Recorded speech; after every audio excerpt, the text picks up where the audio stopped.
Satyalakshmi madam rise చేసినారు, పాడతారేమో. మన record చేస్తున్నారు, మాట్లాడదండి ఒక సెకండ్. మృగింది నా పదే పదే హృదయాలలో ఆ దివ్య అనురాగమై సాగిందిలే.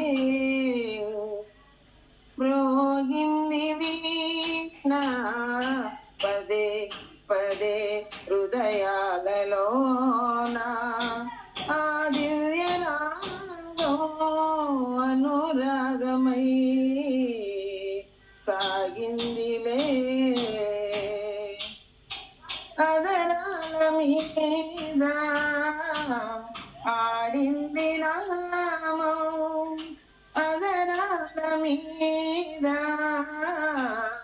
ఆడింది నామం, కను పాపం కదిలింది రూపం, కను పాపం కదిలింది రూపం, ఆ రూపమే మరి మరి నిలిచిందిలే.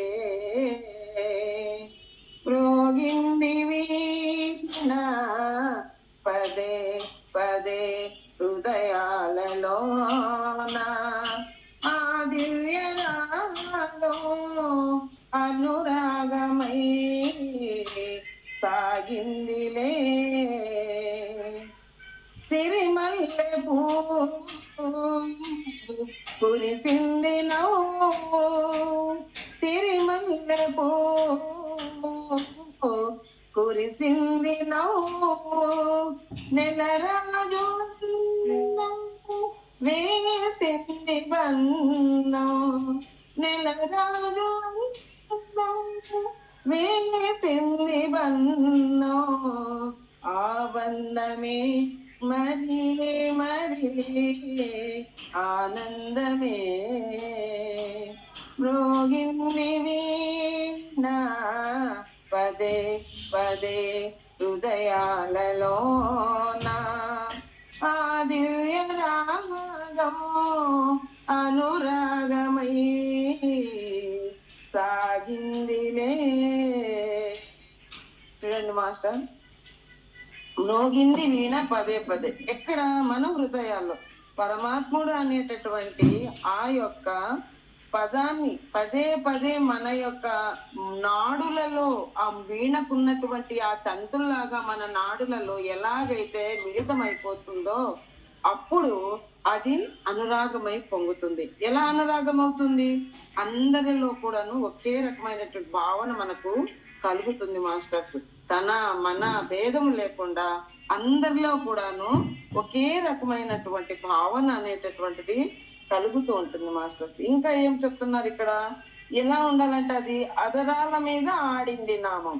ఆ పేరు అనేటటువంటిది పరమాత్మునిది అనేటటువంటి పేరు ఎప్పుడు చూసినా మనము అంటే అందరిలోనూ పరమాత్ముని చూసినప్పుడు ప్రతి ఒక్కటి కూడా మనకు పరమాత్మునే కళ్ళకు కూడా కనిపిస్తూ ఉంటాడు. కనుపాపలందు కూడాను కదిలింది రూపం. ఎప్పుడైతే మనము దేవుడు అనేటటువంటి భావన అందరూ పరమాత్మ రూపం అని మనం ఎలాగైతే భావిస్తామో అందరూ పరమాత్మలాగా కనపడతారు, అన్ని కూడాను పరమాత్మ రూపమే అనిపిస్తుంది.